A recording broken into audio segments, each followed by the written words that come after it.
I've already started Vlogmas and I didn't realise. It's June. Hello everybody, welcome back to my channel. If you haven't been here before, my name is Debbie and I read a lot of books. Of course I finished another one because all I seem to do at the moment is work, rehearsal, practice lines and then just read. That is everything I am doing. So this one is The Runaway by Ali Harper. She has nowhere left to turn.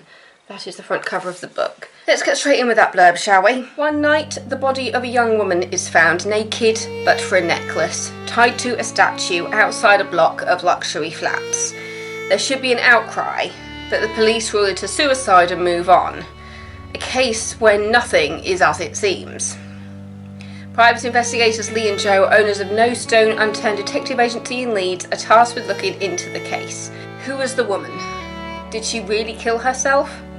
A world where danger lurks around every corner.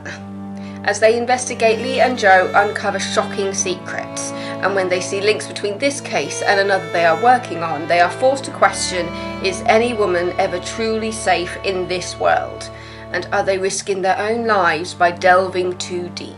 300 pages on ebook in comedy, dark humour, contemporary fiction, crime thriller and detective. I really enjoyed this one.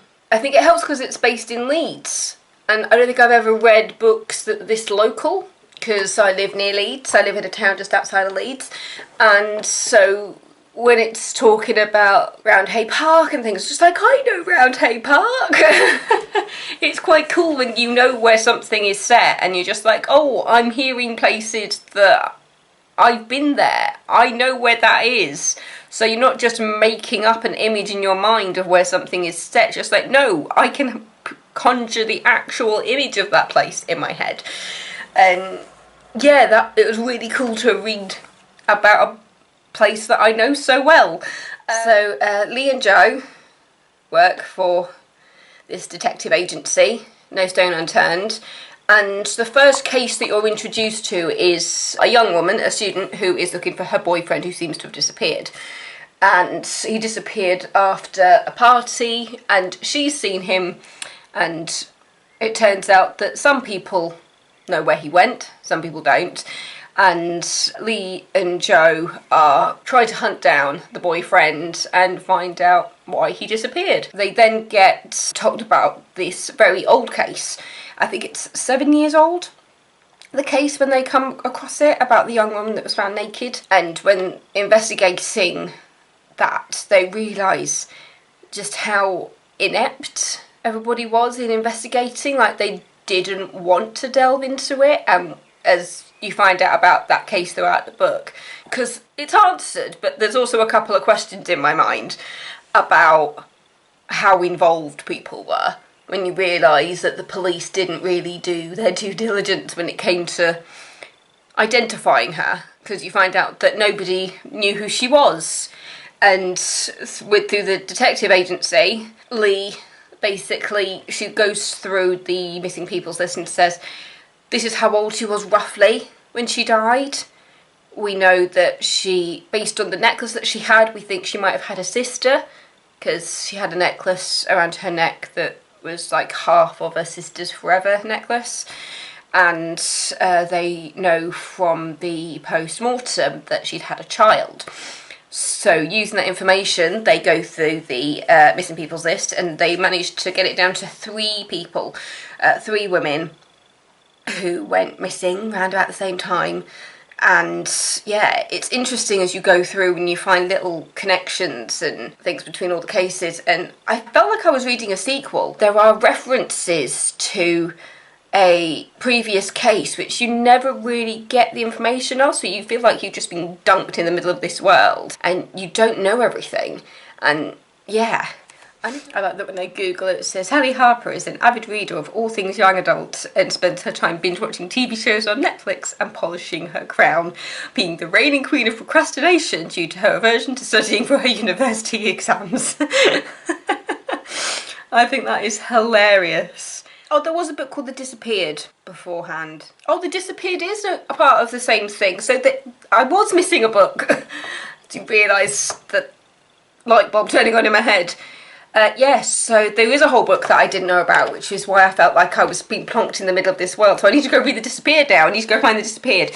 I really enjoyed the story. There were things that I definitely didn't expect to happen, even though once you got to the end and you found out what happened and who did it and all this sort of stuff, and you realised, oh, they've talked about that person throughout the book. We never realised. And the point is that you're not supposed to make the connection. The way this book ends, it's a kind of a bittersweet thing, because you get the sum up of what happened with the woman who committed suicide in front of the block of flats. You kind of get all your answers, but there is a bit of a sad ending in regards to the main characters. Throughout the book, Lee, you find that she, in this book at least, she's a little bit unlikable at times. It felt very natural.